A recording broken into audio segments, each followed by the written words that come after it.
शैक्षणिक संस्थांवरील मालमत्ता कर रद्द करा. जिल्ह्यात संस्कार शिक्षण अभियान राबवणार रावसाहेब पाटील यांची माहिती.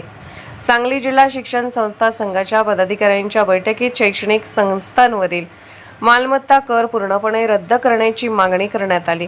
तसेच जिल्ह्यातील सर्व खाजगी शिक्षण संस्थांमध्ये जीवन विद्या मिशन संचलित संस्कार शिक्षण अभियान पुढील महिन्यापासून राबवण्याचा महत्त्वपूर्ण निर्णय एकमताने घेण्यात आला, अशी माहिती संघाचे अध्यक्ष रावसाहेब पाटील यांनी दिली.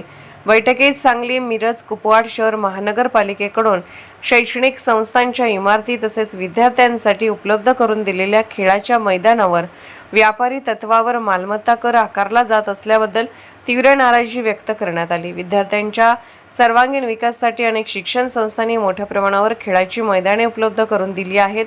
मात्र या मोकळ्या जागांवर व्यापारी दराने कर आकारला जात असल्याने शिक्षण संस्था, विद्यार्थी आणि पालकांवर अतिरिक्त आर्थिक भार पडत आहे.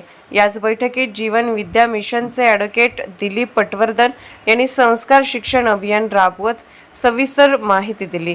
विद्यार्थ्यांच्या सर्वांगीण विकासासाठी नैतिक मूल्यांची जपणूक, व्यक्तिमत्व विकास, सामाजिक बांधिलकी आणि जबाबदार नागरिक घडवण्यासाठी हे अभियान उपयुक्त ठरणार असल्याचे त्यांनी सांगितले.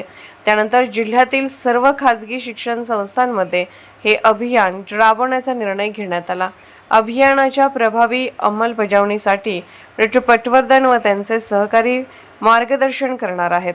या बैठकीत श्री R.S. चोपडे, श्री विनोद पाटोळे, प्राध्यापक शिवपुत्र आरबोळे, डॉक्टर भारत दुधाळ, श्री वैभव गुरव, प्राध्यापक होर्तीकर, श्री प्रकाश चव्हाण, श्री दिग्विजय चव्हाण यांच्यासह सांगली जिल्हा शिक्षण संस्था संघाचे पदाधिकारी, जीवन विद्या मिशनचे प्रतिनिधी उपस्थित होते.